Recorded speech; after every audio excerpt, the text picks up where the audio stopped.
little dinosaurs are landing. So please stay seated. Bamba yetu gule umengoni. And be sure to visit the affection section to meet some friendly domestic animals face to face. Time travel commencing in T-minus 10 seconds and counting. WDW Radio, your information station. Hello, my friend, and welcome to the WDW Radio Show, your Walt Disney World information station.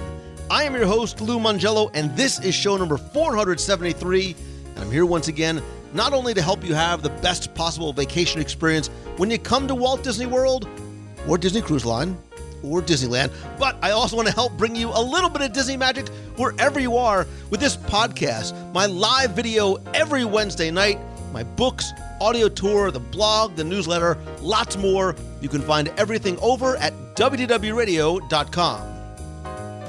So because the show is for you, and in this week's case, by you, I'm going to answer more of your listener questions, including fun ideas and ways to visit all of the Walt Disney World resorts in one day, the secret House of Magic, hidden gems in the Epcot and Magic Kingdom resort areas, must-eat quick service restaurants, why you should stay at a value resort, and more. We're also going to talk about the Disney Cruise Line, including must-do excursions in Alaska, the best time to go on a Disney cruise, and lots more. Then I'm going to have a question for you to answer on the show. I'll then have the answer to our last Walt Disney World trivia question of the week and pose a new challenge for your chance to win a Disney prize package and maybe a bonus prize. Then stay tuned to the end of the show as I'll have more information about upcoming WDW Radio events and meets of the month, something new that's coming to WDW Radio, your voicemails, and more. So sit back, relax, and enjoy this week's episode of the WDW Radio Show.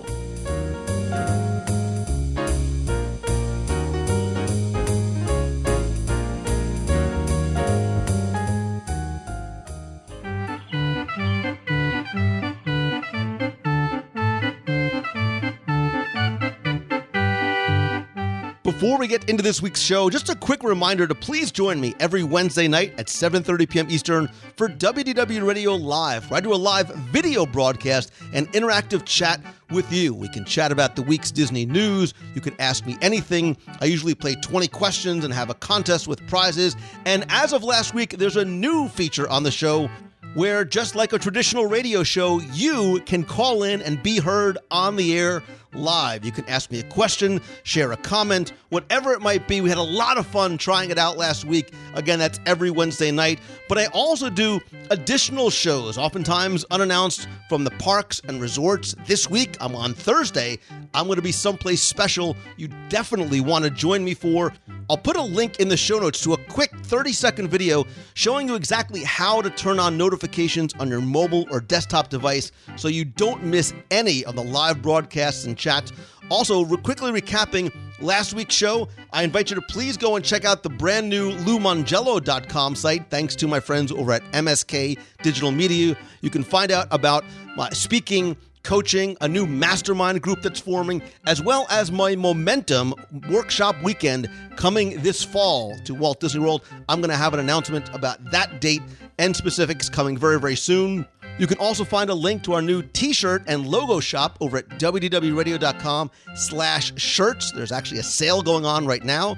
Check out our logo contest as we are celebrating the 10th anniversary of WDW Radio. If you visit WDWRadio.com/10 years, so it's WDWRadio.com/10 years, you have until this Wednesday to enter your logo for a chance to win a mystery box prize package. And that's going to kick off our 10th anniversary celebration, which you'll learn more about if you tune in to this Wednesday's live show again at facebook.com/WDW Radio. So don't forget to turn on your notifications on Facebook, enter the logo contest if you are so inclined, and please join me again this Wednesday for some additional information about our 10th anniversary contest and celebration, an opportunity to call into the show and be part of the broadcast. Hope to see you Wednesday. Now, on with the show.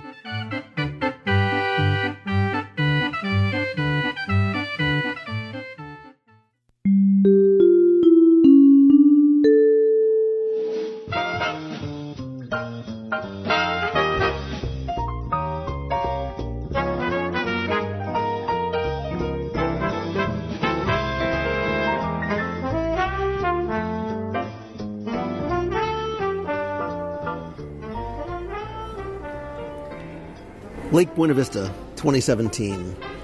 Amidst the glitz and glitter of an elegant Victorian resort retreat, Disney's Grand Floridian Resort is a star in its own right, a beacon for the mouse fan elite. Now, something's about to happen that's going to change all that, as I invite you to join me and a very special guest around the table as we answer your questions about Walt Disney World vacation planning, Disney Cruise Line, history, trivia, and hopefully food. And by request, we are actually here in the magnificent grand lobby of Disney's Grand Floridian Resorts with the sounds of Victorian-era music in the background and some children, much to her dismay, and the person who requested this location and is sad and somewhat angry that Miser's Lounge is not open 24 hours a day and or delivers sunken treasures to her location is, of course, Becky Mankin, the owner, the principal, the president, the, dare I say, overlord of MEI and Mouse Fan Travel. Wow. Welcome, Princess. Yes, and of course, the reason I had to request this location is because this is the only place you can fit it in. You are literally sitting in a throne, and I'm going to post this in the show notes. Wow. No, this is the place. There's a receiving line of people lined up. Only fit me in for only a small amount of time. You wouldn't take me anywhere. I will not go outside. Yes. And by the way, the reason we're staying at the Grand Floridian is because I'm here for an agent education program, and they housed us here. Therefore... You make it sound like you're in army barracks. They housed me in the concierge level. And I have to apologize. I owe you a serious apology. You owe me a lot because I understand that if you can listen carefully, the Perfectly Princess Tea Party is going on in the background. And the sound of children, I know, is throwing you off a little bit. But really? there's a far enough buffer in between, and you've got the stanchions up, so... I don't even have words for that. See, this is the danger of actually recording with you in person. Because isn't it nice to be together again? Oh, see, you missed me, didn't you? I almost started singing the Muppet song. And you're looking at me quizzically because Muppets are related to children, and therefore... I love Muppets and children. Move on. Yeah. Listen, I think we should just get right into the emails because... Please do before you get into any more trouble. All right, let's go. Because so many of you have been emailing me over the weeks and months, and possibly some of these are hopefully not years old. And we're going to try and go through them as quickly as we can. We should do this more often. I just want to let you know, because maybe we could catch up to the email inbox. Well, we're actually trying to catch up on the email inbox because, and this is a good cross-promotional plug, is that some of the emails we don't get to actually answering on the WDW Radio blog, because some of the emails, too, are appropriate for some of the blog writers to answer. So if it's about teens or if it's about going to Walt Disney World pregnant or going with, something. So you can definitely check the blog for some of the answers as well. But I am honored and blessed and grateful to be in the presence of your greatness, your eminence. So let's move on, because Sarah Burnett says, not only to have a magical day, but she says, hey, Lou, no, Becky, I'm going to be in Orlando for an entire day. She didn't say Becky. For an entire day very soon with a friend, and we are not getting tickets to go into any Walt Disney World theme parks because we are college students with no money. I was wondering if you have any information on the website or any advice for exploring the different hotels in a day. I'm looking for any cool tips or tricks that you have, as well as where we can find fun history on the different hotels. Also, any advice on food or snacking would be much appreciated. Have a magical day. Sarah, you know exactly the way to my heart is through my stomach. So basically, Sarah and her friend, college-age students, want to travel to some of the different resorts. What do you think are some of the tips that you have for doing it? Maybe some things that they should go and check out while they're here and or eat? There's a ton of things that they can do, especially on a limited budget. Starting out at Disney Springs would be a great way to kind of kick off your day and find some snacks along the way. Stop at the Sprinkles ATM machine and get a cupcake. Hop one of the buses, get to the resorts, and resort hop. I think that would just be so much fun, especially when you get to the monorail loop. Then you can come to the Grand Floridian or to the Polynesian. Stop along the way in some of their snack locations, which I know you're going to have a complete list of every hotel where they have to stop to get a snack, because you do it on a daily basis, from what I understand. But you can move in and hop the monorail and go from resort to resort to resort on the loop, and then you can easily get around to different resorts using the buses to check those out too. But each location has a place for you to walk around, enjoy, not spend a lot of money on, where you still get the infusion of the Disney magic from just being like right now. We're sitting in a beautiful lobby, and there's people, and you can see kids having magical experiences Far away. Wow. Over at the tea party, you can just soak in the atmosphere in any of the lobbies at any of the hotels, and then walking around them, you get to feel and experience the theming and the beautiful flowers here and the landscaping. It would be a great way to spend the day. So that's a very nice idea, but I have an idea that's completely different. All right. And I just thought of it as I was reading through her. So she's asking, so her and her college-age friends want to explore the different hotels in a day. I think that you should make a game out of it. Make it a fun scavenger hunt and try and see how many hotels you can visit in one day. And maybe the way to do that is make a list of all the hotels, figure out where you're going to start, how you're going to get from one to each other, and every hotel that you go to, you either have to take a picture of something, find a hidden Mickey. Better yet, I would encourage you to maybe go and talk to a cast member at every hotel you visit and ask them for a fun fact about that hotel and have them sign it in your autograph book or in your notebook or whatever it is, so you have a record of all the hotels that you visit. Or if you want to do the Lou Mongello approach, you can do the same thing, but substitute cast member signatures for a snack. So grabbing a snack. Now, you'll be 800 pounds by the... then again, you said you had no money, so maybe that's not a good idea. But what I'm telling you is completely free to do. Mm-hmm. It's fun. It's an adventure. And I think you'll learn something different about each of the hotels along the way. And you could also go back and listen to some old episodes. We do a lot of DSIs on places like, I think we've done Port Orleans, we've done the Polynesian. I have to do Grand Floridian sometime soon. But I would make a game and a challenge out of it. And your college students, I will bet you guys can hit, let's see, you can easily hit 1, 2, 3, 4.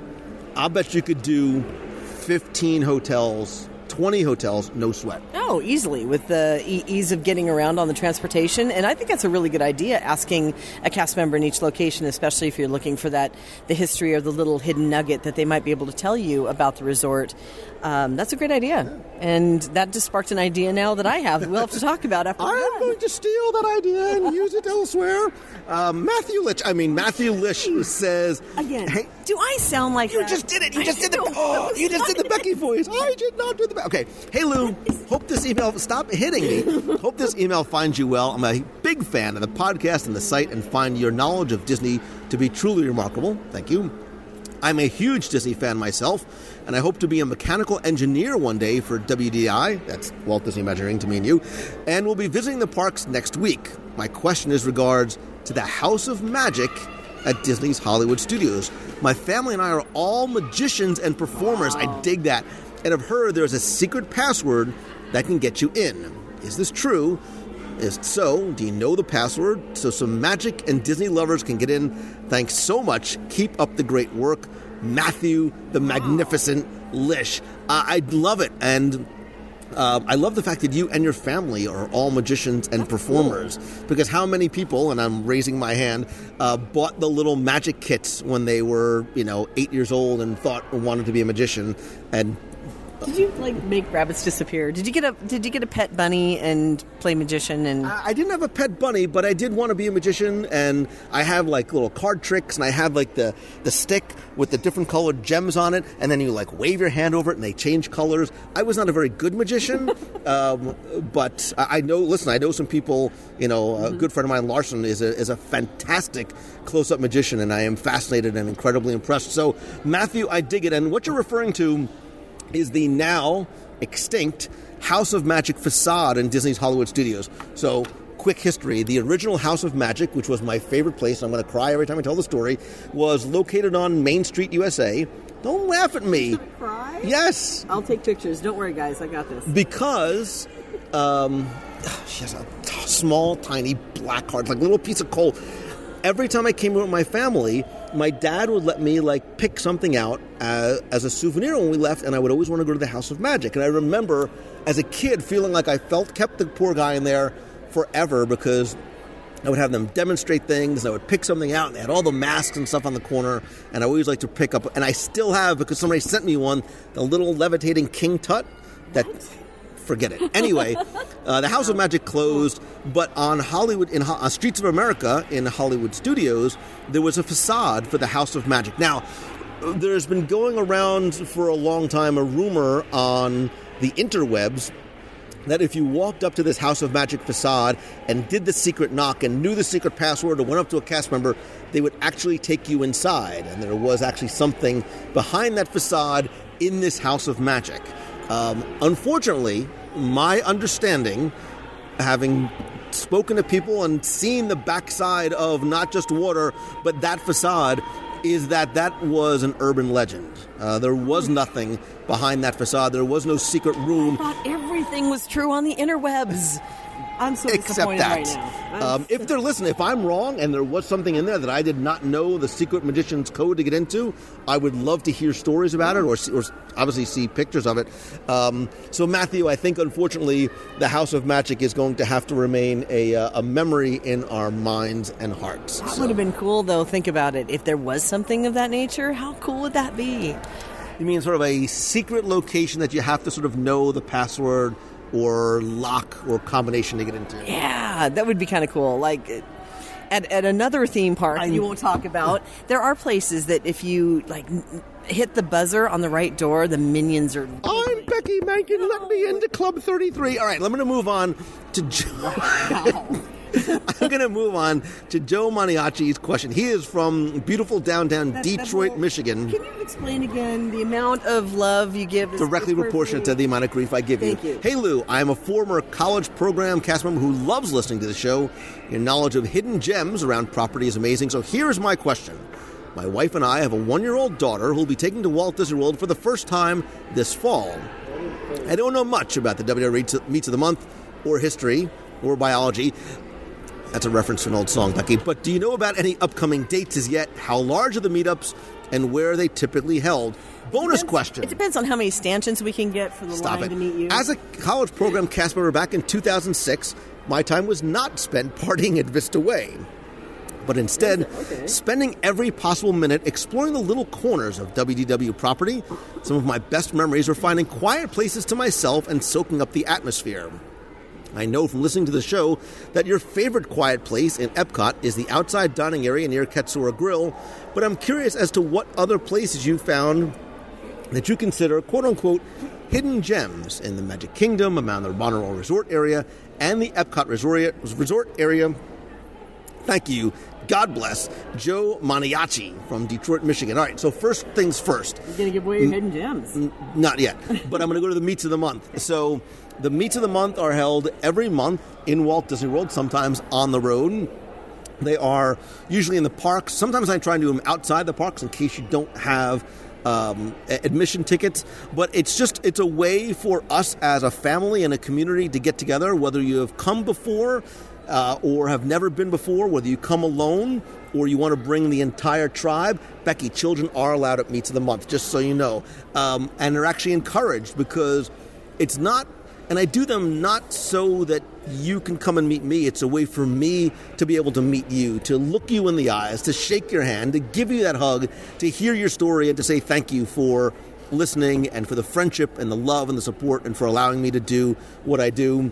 The best place to find out about when and where they're going to be is on the Facebook page. If you go to facebook.com/WDW Radio, you'll see upcoming meetups as well as other events like our Double Dip Cruise coming up this summer, which I'm sure we'll get to as well. And it's a lot of fun. And how large they are, they range anywhere from sometimes they're small. We might get 20 or so people to marathon weekend. You know, we might get 150 or so.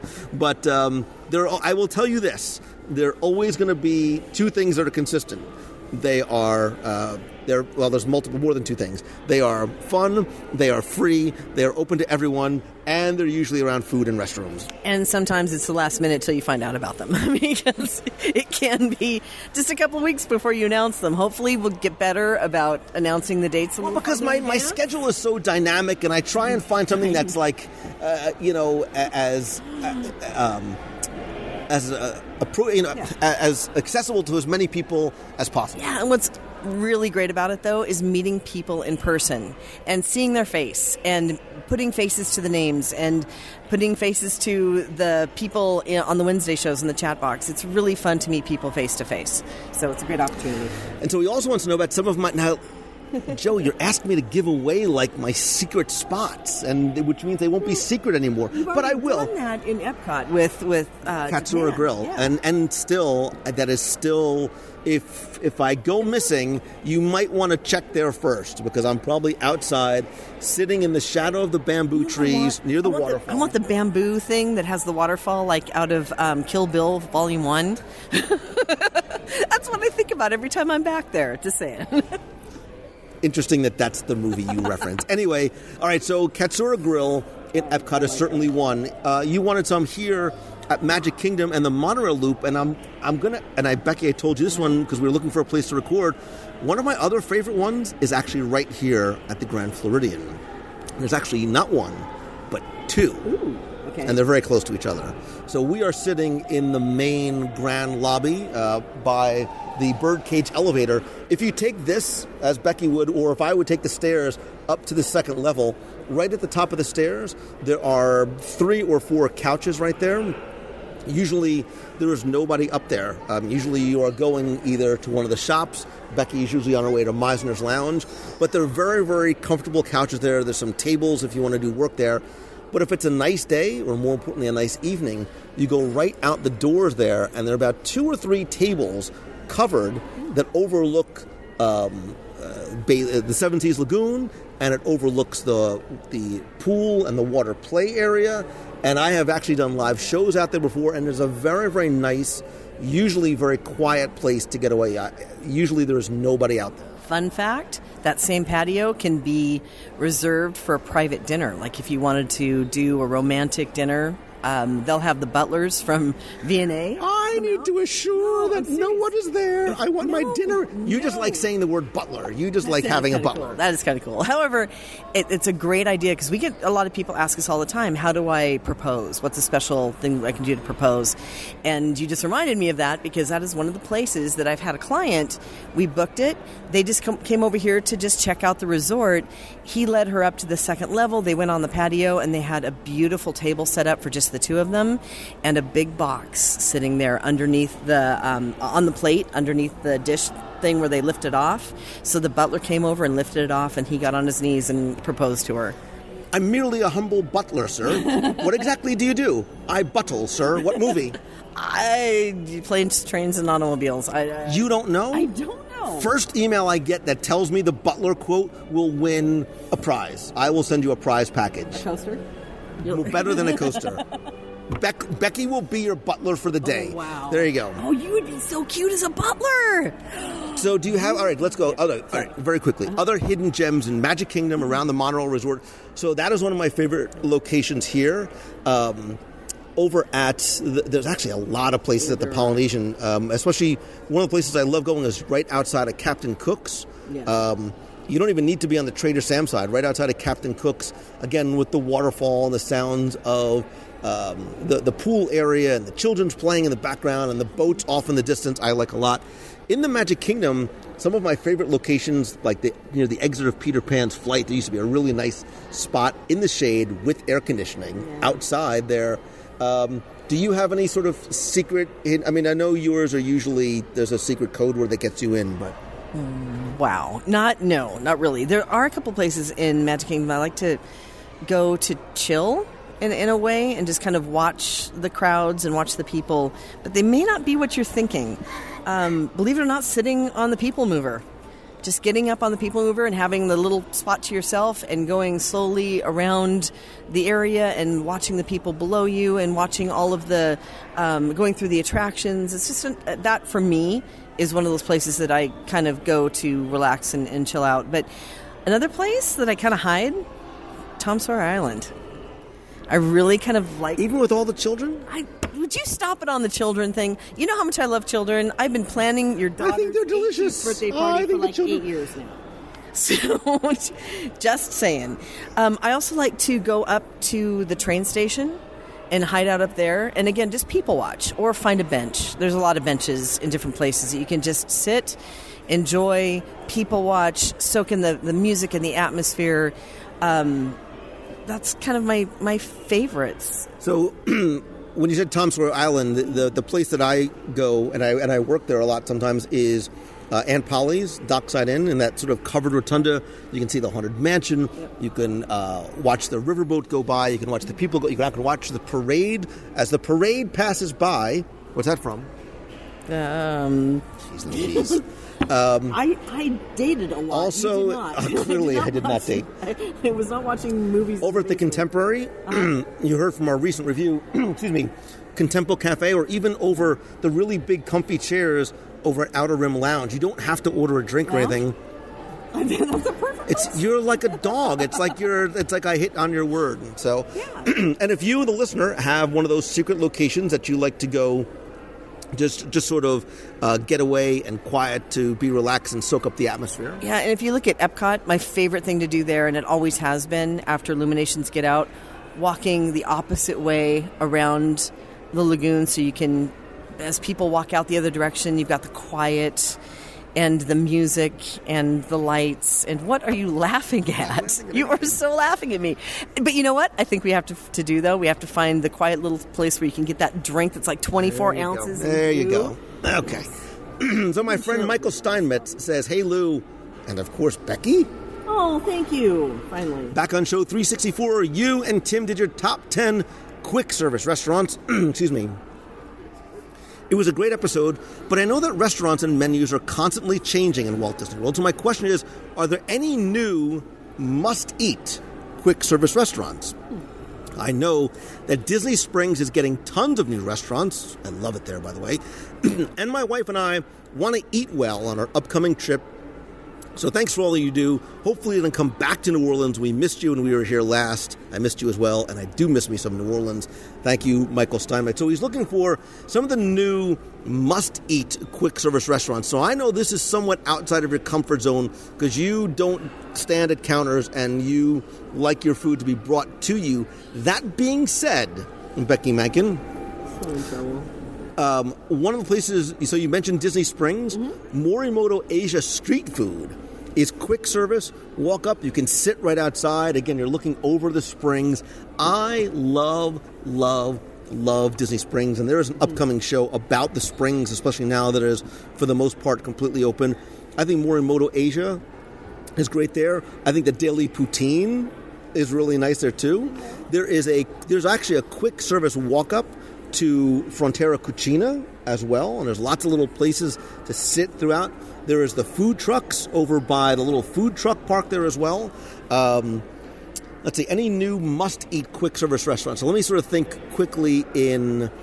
Where you're thinking on that, again, I'm going to go right back to the cupcakes, too, because you got Sprinkles right there. You can get a cupcake and sit right next to the springs. And that area where the cupcake is, or Sprinkles is, it's right there on the water where it's just a gorgeous atmosphere down at Disney Springs. And I would love to just go, and I've never said this before about that location, just go and you could spend an entire day just relaxing, eating, shopping in Disney Springs. I think it is one of the best places now, and you've got to include a day on your itinerary to explore it. All right, so this was show 364, so you're asking for relatively new ones. I don't remember what episode we did it, but if you don't mind, and I think that you should, travel to some of the resorts. I really like, we said before, Captain Cook's. I love Landscape of Flavors over at Art of Animation. Let's see, I'm trying to think newer quick services that maybe you haven't been to. I will bet Michael Steinmetz has probably never been to the Pepper Market. Have you ever been? No?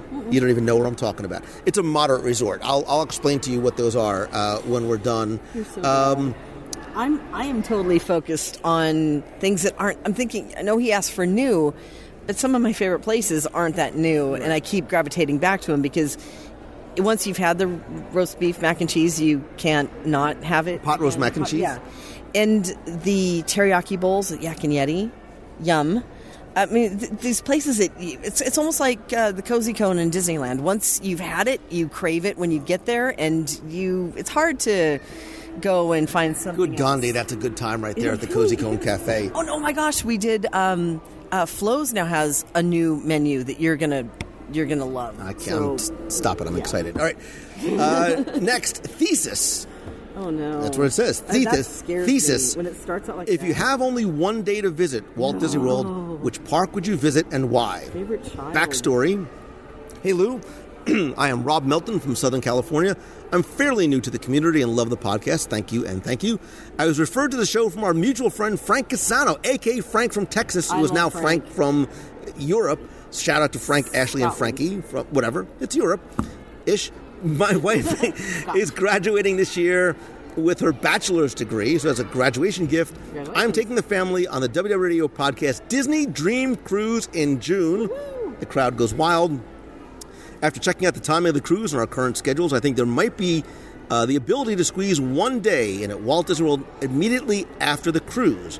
I want to know, which park would you recommend to visit for someone who has never been to Walt Disney World before, and why? I assume that your answer is going to be Magic Kingdom, but here's a curveball. We live in SoCal. Disneyland, DCA are literally in our backyards. Does this information change your outlook as well? Thanks for all the great information. I look forward to the response. P.S. Looking forward to meeting you next June, if not sooner. I do as well. Rob, I think this is a great question. If you have only one day, which do you visit and why? Understanding that you visit Disneyland relatively often. You assume that my answer would be Magic Kingdom, but I'm going to give you the recovering attorney answer. Oh boy. My answer is Magic Kingdom because I think it's important as somebody who's been before to compare and contrast the differences. That being said, I also think you should go to Epcot. So I think you should extend one more day because Epcot is completely different than anything else that you have there. I would not go to Disney's Animal Kingdom because, as Becky would tell you from reading online, it's 18,000 degrees in the summertime, which is why Becky wouldn't go there. So I would tell you Magic Kingdom, Epcot, not necessarily the studios because it is currently in a state of flux. Magic Kingdom, Epcot, then Animal Kingdom, then Hollywood Studios. Or spend an extra day and do Magic Kingdom and Epcot. I think you almost need to do an extra day. Well, yeah, the best part, or the best idea would be to extend by a day or two or three and do them all. But if that is not possible, I'm gonna disagree with you on the Magic Kingdom.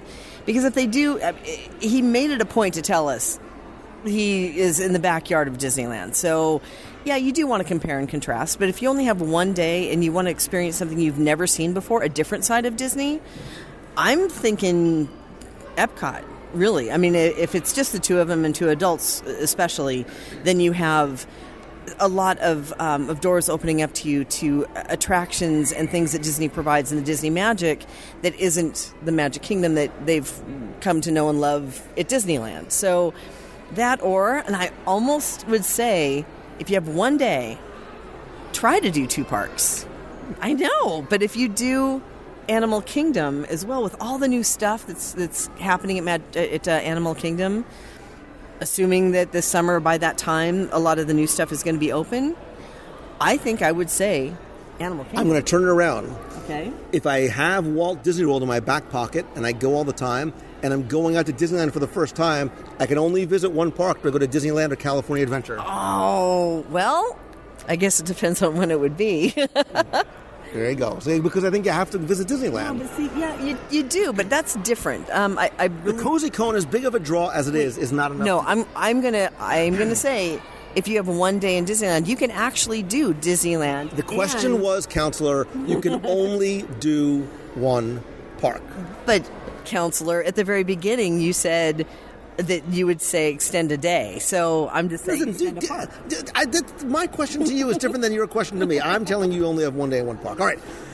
Hey, Lou and Becky, It was an honor and pleasure meeting one of you. No, I'm sorry, the two of you, while at work at the happiest place on earth. Was it us working or him working? He was working. Okay. We were playing. Working. Wait, sorry, I interrupted your corn dog dinner, which obviously meant it was on a garbage pail. I know exactly who this is, but I couldn't let a chance to meet you go untaken.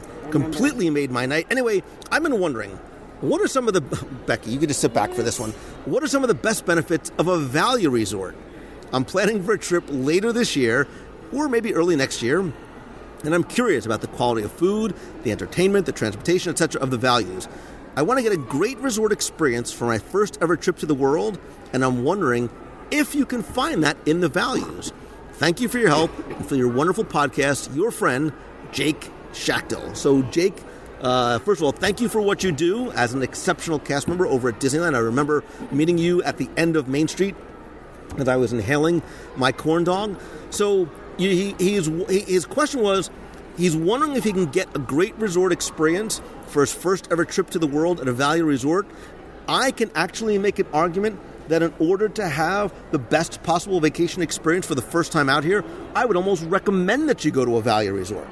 So I would tell you, if it was me, I would go to Art of Animation Resort, which to me is sort of value plus because of the amazing theming, the landscape of flavors. We've done a live review back on show for something.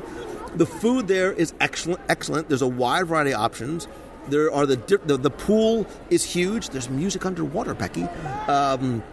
I think you could have a wonderful resort experience there, just wandering the resort. Obviously, all the transportation is included. So I would tell you, the money that you would save by staying at the value, you can put towards other things, i.e. food and souvenirs and food while you're here. So I would save the money, get a great resort, immersive Disney experience at Art of Animation, and then spend the money elsewhere. And I would agree. I would tell you that completely the opposite. Wow. You need to stay concierge level through MEI and Mouse Fan Travel. Okay, let's dispel a little. Just did the voice. No, let's do. Okay. So seriously, what would you really tell him to do? I'm going to first say I'm going to dispel a rumor. I have stayed at every single resort on property except for Shades of Green because I'm not military. Otherwise, I would try that as well. And it's interesting because there are different flavors of resorts, just like there are different flavors of ice cream. Flavors. No, all the ice cream is good. Ice cream across the board is good. But different flavors appeal to different people. So the value resorts, like you said, if you aren't planning on spending a lot of time in your room, you're going to be out in the parks, you're going to be enjoying the pool, you're going to be spending the majority of your time outside of your room, absolutely, a value resort is a great value. Again, because you're saving the money and you're able to put that money in other places that are going to be different for the experiences. Other people prefer to have the conveniences. So when you get into the moderate and the deluxe resorts, it's not that the deluxe or moderates are better than anything else. It's just for some people, the conveniences are worth the additional money. For example, when you're staying on the monorail resort, if you have children that need to nap, and you're in the Magic Kingdom, it's so much more convenient just to hop on the monorail, get back to the resort, let the child nap, get back out into the parks, rather than spending maybe an hour to an hour and a half trying to get back to the resort on the bus system. So again, it just comes down to convenience and what type of value you want to put on those conveniences as to what budget you're going to spend. Having said all of that, for him, and he's by himself, and he's going to spend the majority of his time in the theme parks and running around, I totally agree with you. I think that the value resorts on a budget, and you're not going to spend the time there, and you don't need the benefits or the added features that are the conveniences of the other resorts, it's a great idea. I mean, for you, it's a great idea. For me, it'll never happen again. For my flavor of ice cream is your flavor of ice cream, but it's all ice cream. Becky, not everybody can get a kitchen sink all the time. Sometimes people they just want one scoop. All right. Exactly. Derek Spears says, so my parents love their grandchildren so much. You're going to love How much do they? They love them so much, they decided to take us on a Disney Alaska cruise. Those are some sweet grandparents right there. Having never been on a Disney cruise, we have questions. What is the one must-do activity on board and excursion, This one stuff. both with young ones, 4 years and 1 year, and adult activity? Becky's like, that's in your wheelhouse. Hoping the wife and I can sneak off at least once. May the magic be with you, Derek Spears. So, Derek, I'm going to tell you that I promise you that this experience will be unlike anything in any future cruise you ever take. Becky and I were actually just talking about the Alaska cruise we're looking to take again in 2018 because we loved it so much. I asked my kids what their favorite vacation ever was. They say Alaska. The place they want to go back to, the cruise they want to take again is Alaska. So I'm going to answer your question, but I'm also going to direct you to show number 397. We talk about basically everything you need to know about cruising to Alaska on the Disney Cruise Line. That being said, you asked a number of different questions here.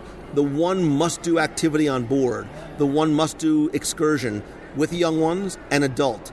So I'm going to try and go through this quickly because we can make and have made an entire show out of it. Maybe another one. The one must-do excursion is Mendenhall Glacier. Mendenhall Glacier and Mendenhall Glacier.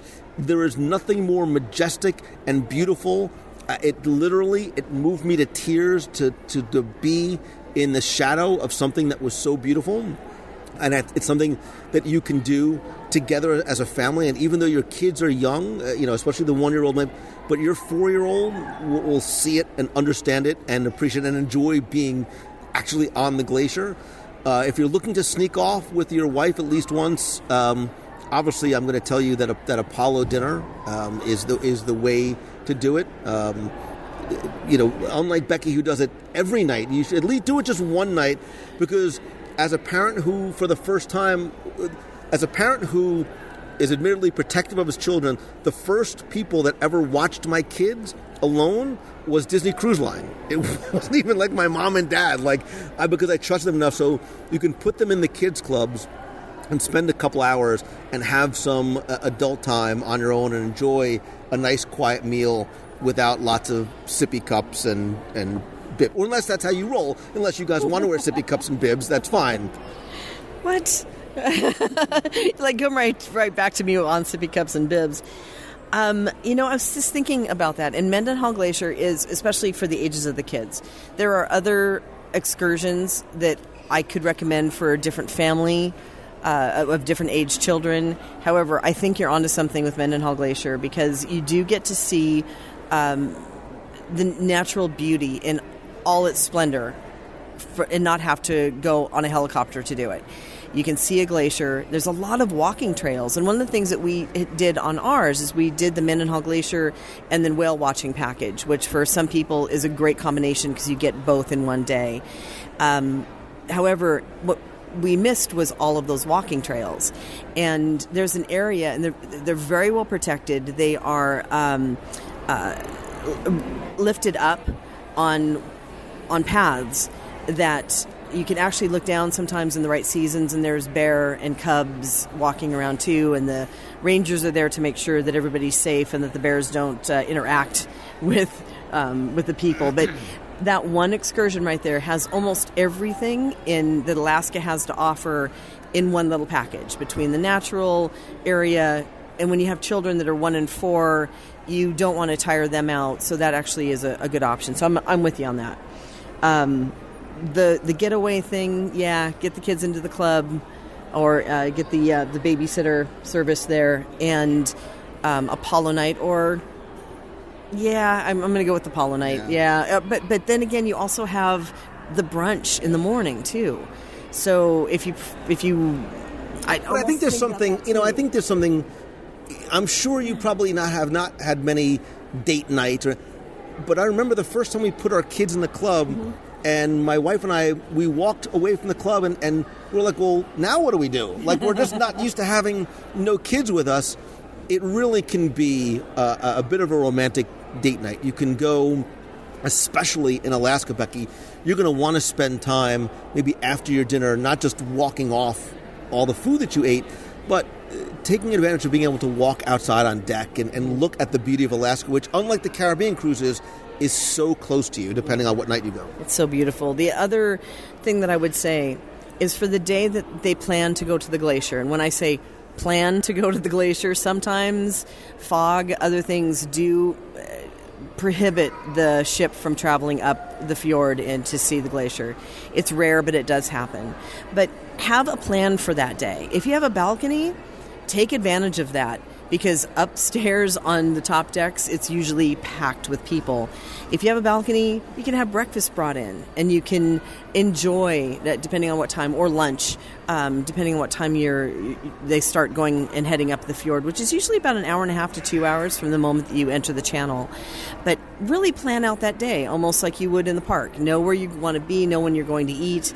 They're going to give you a time schedule of how when they plan to be up at the glacier itself, which usually spend about 45 minutes or so as the ship totally spins around, so everybody gets a great view of the glacier. But that is my favorite day of any day that we spend on an Alaska cruise. And if it just was 2 days at sea and you go up to see 2 glaciers, I would be a happy girl. You lost me for a minute because I was daydreaming, imagining like getting up, putting on your stretchy pants and sitting out on the veranda and having your breakfast and watching the glacier go. That's a nice day right there. So just to, again, go back to show number 397, everything you needed to know about cruising to Alaska. And also, I forgot, we also did show 408, which we recorded live on the Alaska cruise on the Disney Wonder back in 2015. Yeah. I want to go back in. Again, they can join us in 2018. Right. Details forthcoming. Hopefully soon. Next email says, Dude, we're coming down at the end of February. It's a delayed honeymoon for my wife and I. We got married in June. Didn't want to come down in the heat of the summer. You sing it, brother. But we'll be looking for a place to go dancing, and I'm hoping you can give us a lead. I'm guessing someplace in Disney Springs. Man, I listen to you all the time, and I'm currently binge listening from episode 1. Wow, man. Don't listen to episode 1. It's 6 minutes of torture. Thank you for the good memories you bring back and all the tips on what to do when we're down here. In February, we're going to be down with my son and his family with 5 grandkids. Wow. Dude, take care. Dave Levin Sr. So Dave Levin is saying he wants to go dancing. And you know what the first thing I think of? They put a parking lot on a piece of land where the supermarket used to stand. Nothing. Before that, they put up a bowling alley on the site where there used to be the local pally. Come dancing, the Kinks. Come on. Anyway, so if you want to go dancing in Walt Disney World, I'm going to give you a pally. There are, I'm going to give you not 1, but 2 locations. And the first one is somewhat obvious. I'm thinking of, The first one's probably obvious. The second, maybe not so much. Okay. So the obvious one is the Atlantic Dance Hall, which, Becky, it's free admission. There's music every night. And it usually is, unfortunately, empty. And I say it's unfortunately empty because it's such a beautiful venue. We've done special events there. And unless it's a really crowded time of year or sometimes it's somewhat underutilized. I think people see it there and don't realize that it's actually a venue that you can go and listen to music. And there's obviously the full bars. And you go up on the second deck and you sit outside. You look over Crescent Lake. It's beautiful. Why haven't we been there? I have been there.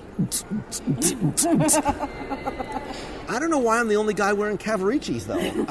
Are those still not? No, I never had a members only jacket, but I had many hypercolor T-shirt. I had a Michael Jackson jacket. I'm say plural, past tense. It's actually anyway. And the other location, and this goes back to the hidden gem. Shh, come closer, Dave. Rick's Lounge at Coronado Springs Resort. I am going to do a show at and from and about it. It is the hidden treasure of Walt Disney World. They have a birthday cake martini. It's amazing. The pineapple upside down cake. Anyway, that was a long time ago.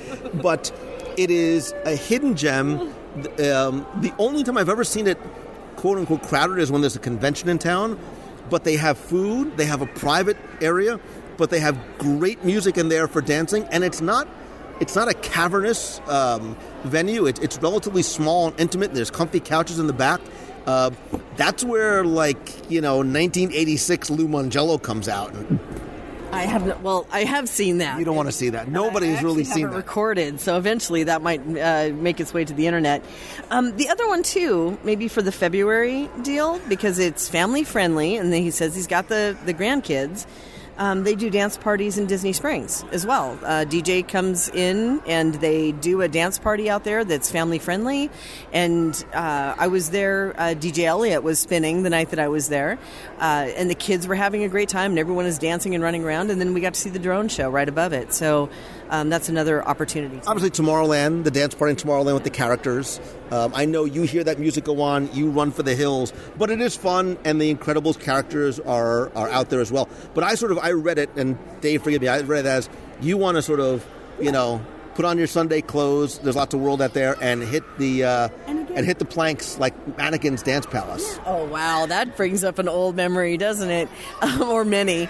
It is kind of interesting though when you're talking about Atlantic Dance, because you don't really think about it, and it is a great venue, and it is there, and it's always empty. And I think a lot of people do assume that there's cover charges that are involved, so maybe they might walk around that. It's not really highlighted in a lot of places, so it is a hidden gem, and I'm right there with you, and I think maybe we should do a dance party there one night.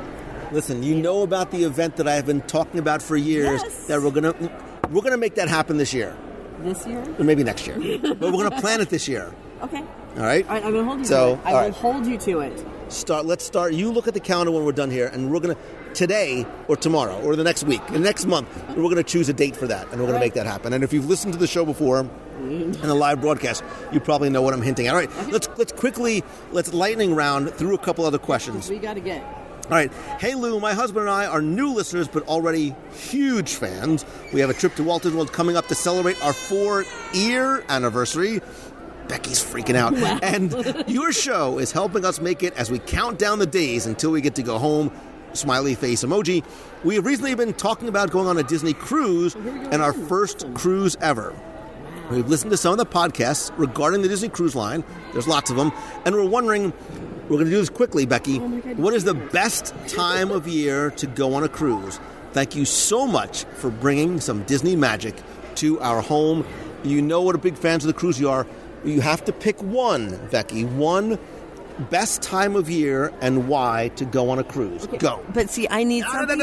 I need some clarification, because when you say best time of year, are you talking about best price? Are you talking about best weather? What are you talking about in terms of I best? think you need to interpret that as it's husband and I, so it's just the two of them. They want to know the best time. So you need to factor all of those things in when you give your answer. I'm stalling because you're staring into space. Oh, yeah, because I'm trying to factor that all.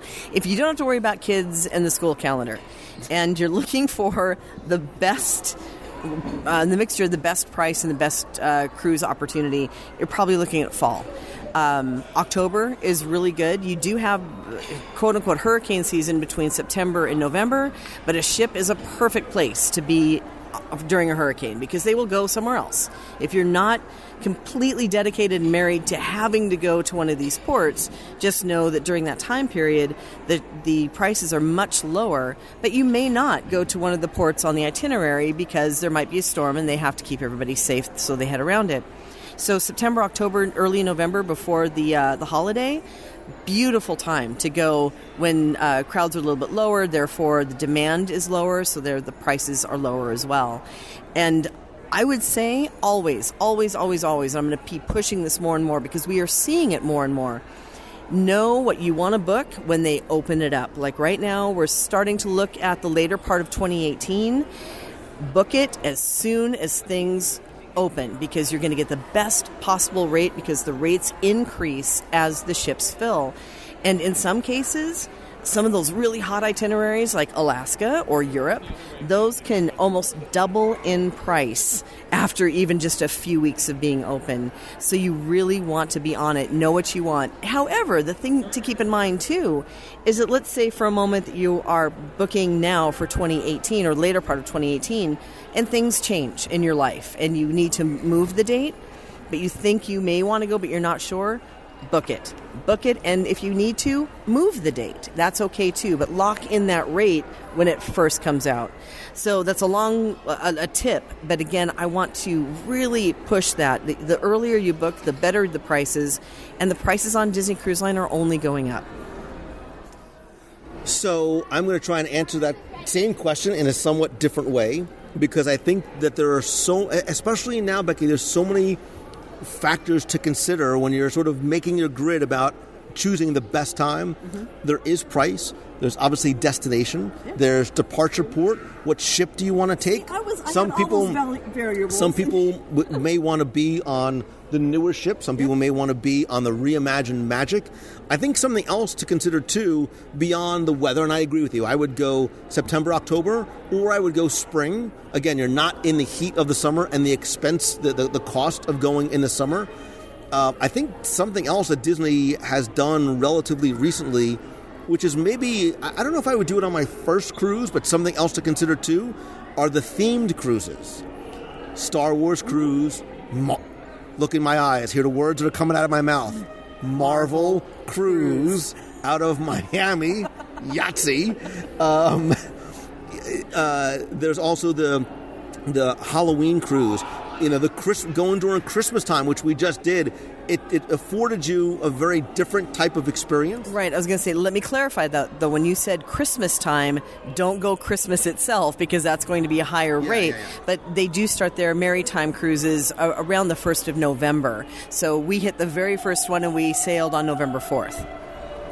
The sing in the background sounds like you when you get excited, hitting those really high notes. All right, let's do one more. So I think everybody has a different. There's no right or wrong answer. Yeah, it really is what is going to work best for you. Timing, destination, location. I think you have to sort of get those big factors in. When can we go? Mm-hmm. You know, what are the costs? Where do you want to go? And for me, sometimes the destination, unless it's Alaska, doesn't necessarily matter. Or Europe.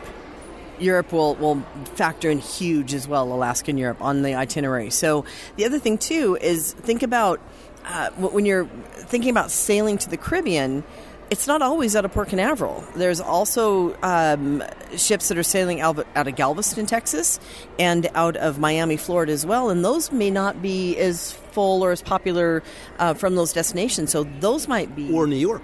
Or New York as well, true. A marvelous cruise from New York. Wow, yes. Now you got me speechless. Yes, exactly. And one of the things, too, with you said on the specialty themed cruises, when they haven't quite announced those yet, the prices are really low. They announce them, and then they hit a quick bump up because people go in and book them very quickly. So, again, the moment that you hear about one of those cruises and you want to go, book it as soon as you can.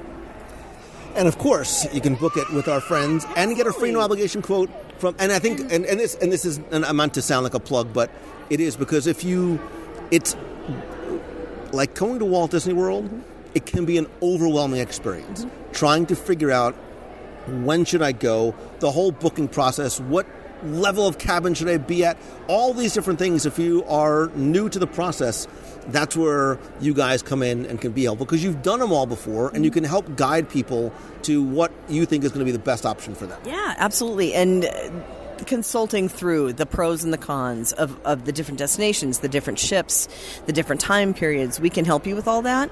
But even, I also want to drive home that if you're looking at fall of 2018 that isn't released yet, that doesn't mean you can't put in a quote request now and get that conversation started, so that we already know what we're going to grab and book for you by the time that date releases. So again, we're there to grab that price as early as we can in the process.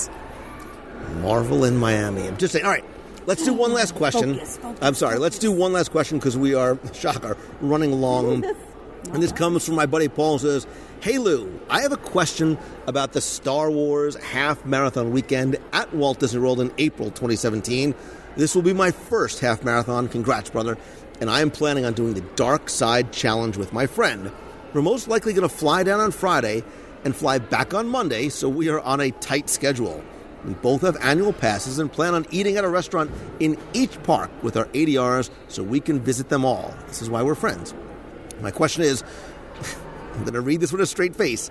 Do you recommend staying up for extra magic hours at a park the night before, if possible, the half marathon, and then going directly to the race afterwards? I know it sounds crazy, but I don't think anything would beat riding Space Mountain, then running a half marathon a couple of hours later. Thanks for the great advice. Best, Paul Alju. Paul, I'm going to tell you, in the 10-plus years I've been doing this, this may be the most awesome and crazy question I have ever heard. So he's basically asking... Not into an event. We are not doing No, this. there's no 24-hour live show the night before the marathon, although that sounds pretty cool. As somebody who has done one and only half marathon, I am not sure this is your best idea you've ever had. The half marathon, which for those of you who are not runners like myself, it's 13.1 miles. That is no joke. I think you need your rest because it is a long, exhausting, yet exciting day. I think to stay up the night before, close the park out, and I don't know what, and I think the park would probably close relatively early the night before the marathon too. I don't know that time of year what the times are. I think, you can do it. We know, my friend James would probably be the person who has done this before, because you are going to get up probably at 2:30 in the morning to start making your way out to the corrals. But unless you plan on sleeping the entire next day and potentially losing a fun day in the parks, I wouldn't want to minimize your enjoyment the following day. Just hurting from the exhaustion. Yeah, I'm not the best person to be commenting on this, because I'm the person that shows up for a marathon and start taking sleeping pills at 6 o'clock Eastern time, so I can get up at 2 a.m. for us to be in the corrals and go cheer. Yeah, I think that's a lot to put your body through, and you're probably better off to rest up, do the race, go for your personal best, get your medal, and then go enjoy the parks. Yeah, I think that's your... and now, listen, if somebody has done it and they think this is a good idea, by all means, I welcome a different thought and theory. You could even call the voicemail, 407-900-9391, and tell us why you think this might... Look, I'm sure it would be fun. It would be cool to say that you did it, but I'm exhausted and hungry just thinking about it. Says the guy who said, hey, let's do a 40-hour show. So, Never again. Although my 10-year anniversary is coming up this year, so you never know what I might have planned. We have to talk about that. No, we don't. I'm just going to surprise her. All right, you know what? We're going to do one more quick question, but we're going to make this quick. We have to. Becky's excited. I'm not. This is out of order. My friend, because you're all my friend, Chris from South Plainfield, New Jersey, my old stomping grounds. I grew up in Plainfield. My office was in South Plainfield. When does the Jersey get I rode my bike to McDonald's in South Plainfield. Says very simply, what section is your favorite in the Magic Kingdom? Section? You mean land? Land. So Magic Kingdom is made up of multiple lands. They're all themed. Land, right? Chris said section. Wow. You go with what Chris said. What is your favorite section? Oh. Yeah, 5 seconds. Don't. 3. Tomorrowland. 2. Why? Because I like it. Such a compelling argument. Why would everybody not say Tomorrowland? At night. I like the lighting at night. I love the rides over there. I don't know, it's always been something that I was drawn to as a kid. I've always liked Tomorrowland, just the thought of new technology and new things, which hopefully with things that are coming forward, it'll be, what's old is new again.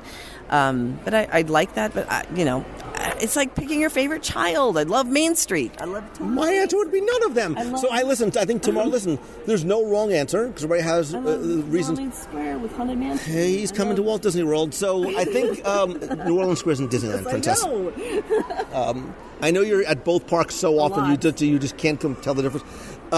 Certainly, look, Tomorrowland is, you've got Carousel, you've got the People Mover, which is a favorite of mine. I think and I believe that Tomorrowland is about to undergo a massive change. Yes. That being said, I could certainly make an argument for the theming and the views in Frontierland and just how unique the places and the spaces are, the attractions, Tom Sawyer Island, the dining. I do love me some Adventureland, though, too. And I think both of those at night are spectacular. I like the simplicity of the Swiss Family Treehouse. I like the classic attractions like the Jungle Cruise and Pirates of the Caribbean. But I think I might have to say, as a whole, I love the history of Liberty Square. You've got the mansion there.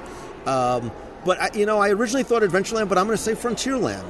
Because I think Frontierland... Interesting. Right, I just decided this as I was talking it out. This is why you talk these... So Frontierland, you've got Splash, attraction-wise. Yeah. Splash, Big Thunder, the classic Country Bear Jamboree. Right? You have the simple joy as a kid. Again, it goes back to my dad. I remember, going with my dad and shooting at the Frontierland Shooting Arcade. I think you have unique shopping experiences there. You've got Pecos Bill's Tall Tale Inn and Cafe with the cheese sauce and Fixin's Bar. You've got Tom Sawyer Island over there as well.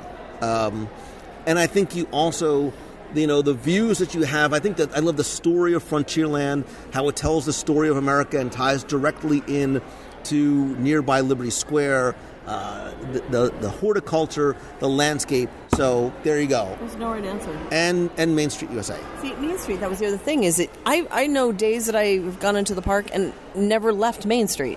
Because between the shopping and the people watching and the food and the train station and taking the train all the way around and then watching the fireworks and seeing the castle and hanging out in the hub, I like that too. I like the whole thing. So there you go. All right. So now I want to hear from you, my friend, who is sitting at the table, obviously on the other side of the stanchions, near but not within direct eye contact of Becky Menken. You who are sitting here with us, tell me simply, what is your favorite land in the Magic Kingdom? And if you like, why? There's lots of different ways you could let us know. You can go to the show notes at WDWRadio.com, click on this week's podcast, leave your answer there. You can go to Facebook.com/WDWRadio, leave it there. You can share pictures if you want of some of your favorite memories or places. You can call the voicemail, maybe even from Magic Kingdom, at 407-900-9391. Let me hear it, man. Sell it to me passionately at why you love Storybook Circus. In your best Jersey accent, because someone's got to come up with the Lou voice for me and dig me out of this hole. And if you do it in Becky voice, you get bonus points. And then when you're done with that, you're going to be so excited about coming here to World or Land or Cruise Line or Alaska or anywhere on this beautiful spaceship Earth that we are all inhabitants on. You can go and visit my friends and Becky at MEI and Mouse Fan Travel over at mousefantravel.com. Awesome. And you know what? Adventureland and Disneyland has the Indiana Jones ride. Just saying. And they've got Club 33, I'm just saying. Yeah, they do. It's a nice place for a beverage. That's where the big bands used to play. My sister went there on a Saturday. Come dancing? Nothing? No? Dancing. Stop it. What? She just did. And on the Becky voice.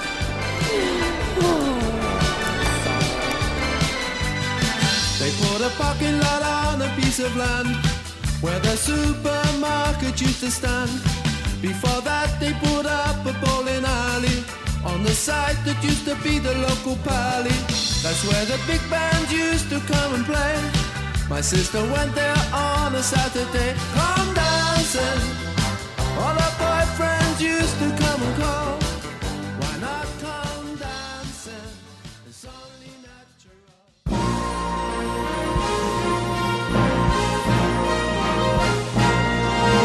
It's time for our Walt Disney World Trivia Question of the Week, where I invite you to test your knowledge of Walt Disney World history or see how well you pay attention to the details, sometimes in what you see, sometimes in what you hear, possibly what you taste. And if you think you know the answer, you can enter via our online form for a chance to win a Disney prize package.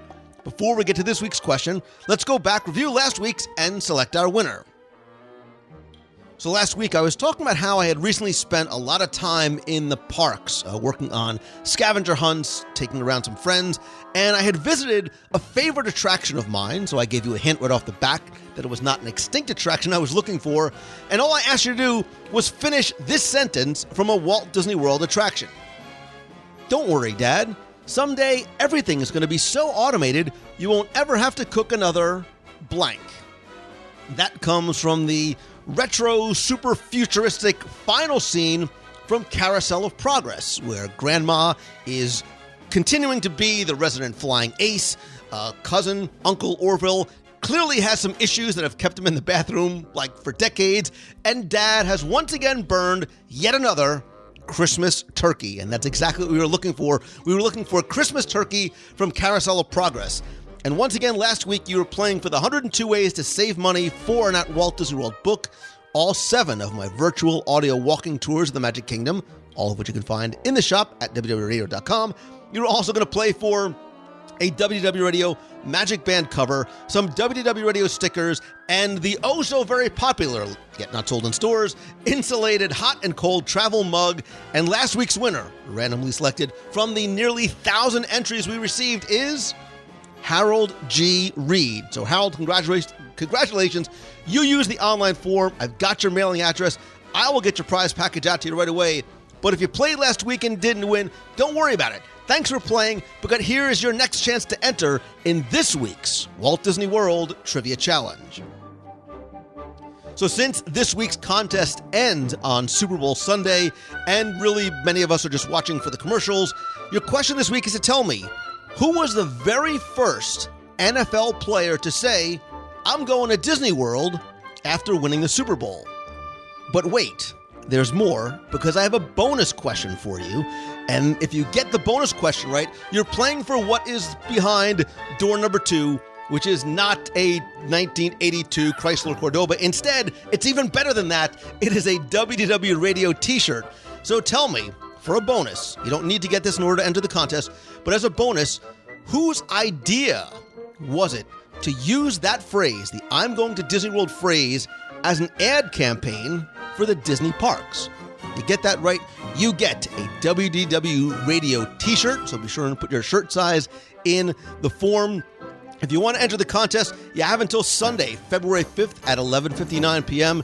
Visit WDWRadio.com, click on show number 473, use the form there. So good luck and have fun.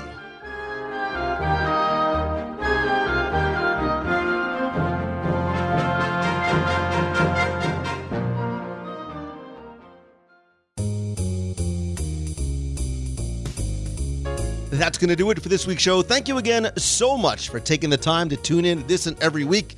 Don't forget about our question of the week is to tell me, what's your favorite land in the Magic Kingdom and why? Again, you can leave a voicemail at 407-900-9391. You can put a comment over at facebook.com/WDWRadio or in the show notes at WDWRadio.com/473.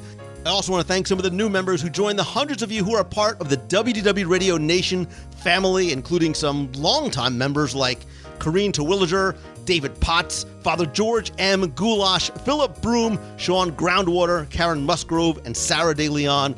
I sincerely appreciate each and every one of you. And if you want to not only help the show, but get exclusive rewards every month, including scavenger hunts, access to our private Facebook group, personalized Magic Band 2.0 covers, logo gear, backpack, shirts, monthly care packages from Walt Disney World, and our exclusive live video group calls and more, please visit WDWRadio.com/support. And don't forget that a portion of the proceeds of whatever you do to contribute will go to the Make-A-Wish Foundation of America through our Dream Team project. All right, a couple of other quick reminders. Don't forget that the Purge 2.0 is still going on. And by Purge, I mean the purge of my Disney collectibles and Star Wars collectibles over on eBay. Auctions begin and end every Sunday night at 9 p.m. Eastern at WDWRadio.com/eBay. I have everything from pre-park opening documents to cast member materials, souvenir books, maps, vinylmations, attraction scripts, books, pins, artwork, one-of-a-kind collectibles, and more. And again, every Sunday, beginning and ending at 9 p.m. Eastern at WDWRadio.com/eBay. Please be sure and check out not just the show and the live show every Wednesday, but the amazing people that are part of the WDW Radio blog team by visiting WDWRadio.com. Subscribe to our free email newsletter for exclusive content and contests, offer information and updates.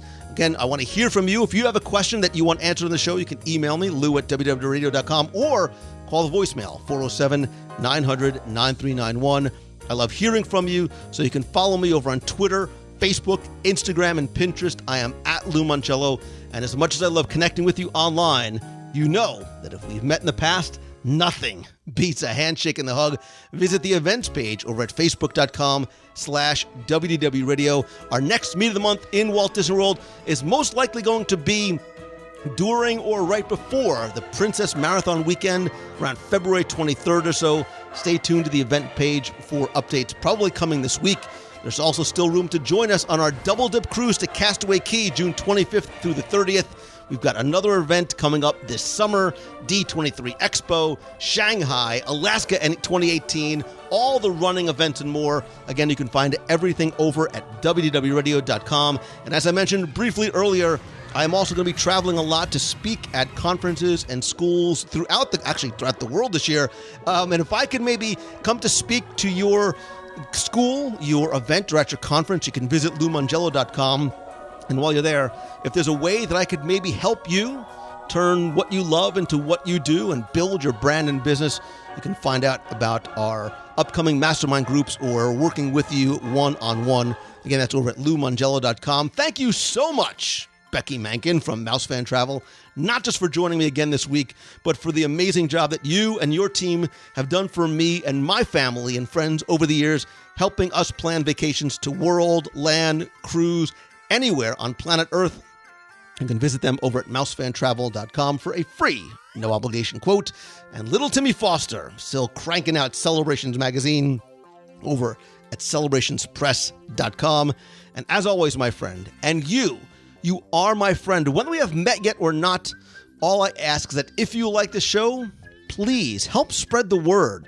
Let your friends know about it. Tweet out that you're listening to this week's episode, better yet, share it on your profile or in your favorite group or page over on Facebook. And if you can, take 30 seconds to rate and review the show over on iTunes. It's incredibly helpful. Thanks to you, we have more than 1,200 five-star reviews. We hit number 2 overall in iTunes last year.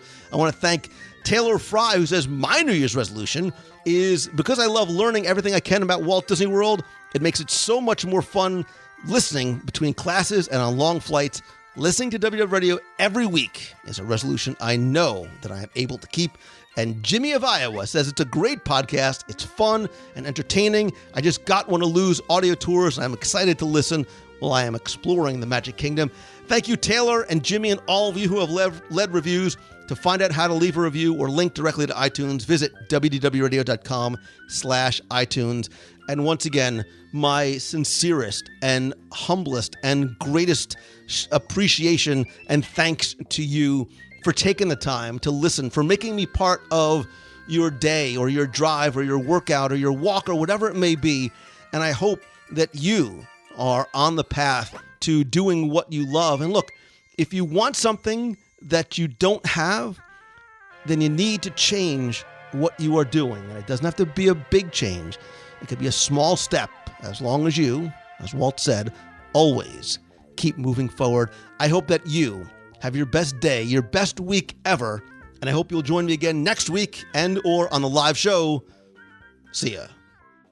Lou, how's it going, man? This is Brad Hubbard from Lexington, Kentucky. Just finished listening to your podcast on the Contempo Cafe, and I want to say that I think you hit the nail on the head. Our family went back in October, me and my wife, with our 7-month-old, and it was a perfect break in our day at the Magic Kingdom. We took the monorail over and just had a nice, enjoyable, quiet dinner at the Contempo Cafe. It was not crowded at all. The host was very accommodating, very nice. And one thing that I wanted to add is that if you have the refillable mug, you can use that there. So if you're taking that with you, that's another way to have an affordable, nice meal. And just appreciate all you do. Have a good one. Bye. Hi, Lou. This is Anna Collins from Texas. I was just calling, and I was listening to episode 468. Basically listener question roundtable, and I got to the part where you were asking about ideas for Tomorrowland. I love your Tron idea, but I saw the new rock paint job, the kind of iridescent purple thing that they've got going on the last time we were down, and it got me thinking that in the Disney Infinity playset, the Toy Story Space playset, that's how all of those rocks are colored. It's this iridescent purple, really cool futuristic thing, and I was thinking to include your Tron idea to make Tomorrowland a massive Disney Infinity theme. And I guess go with me here, because you could do it where, like, here's the merchandise angle. Maybe on your Magic Band, there's certain places, kind of the Sorcerers of the Magic Kingdom idea, where your Magic Band will connect you as if you are a Disney Infinity character. And so you'll stand on like a pod or a piece of cement, and then you can pick your character of what you want to be, whether it be the Tron light cycle, or it be Mr. Incredible, or it could be, Mike Wazowski, or if they do a Buzz Lightyear, or if they do the Wreck-It Ralph, you could be Wreck-It Ralph, and you could actually play.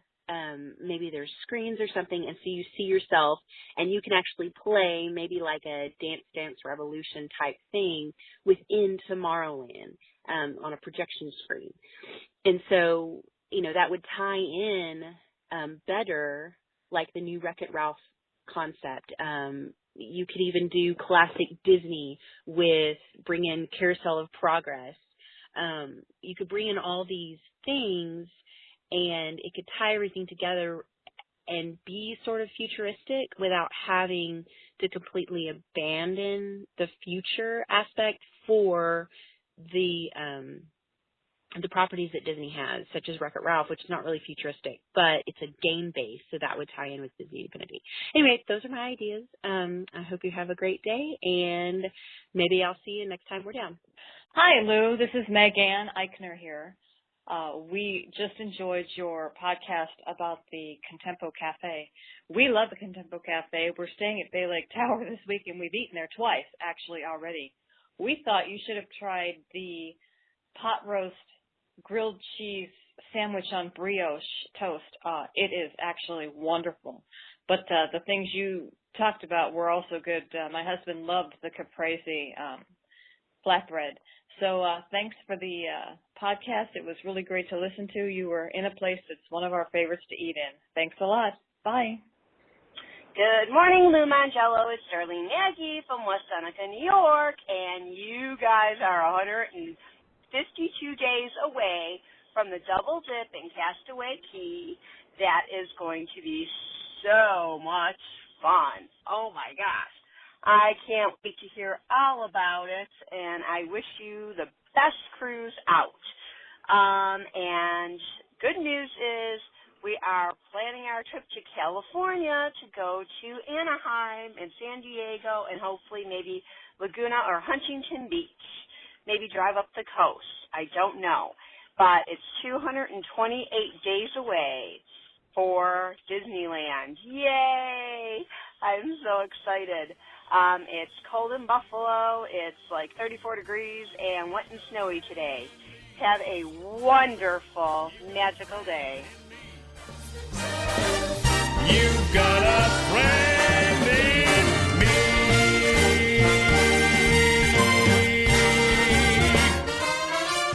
Yeah.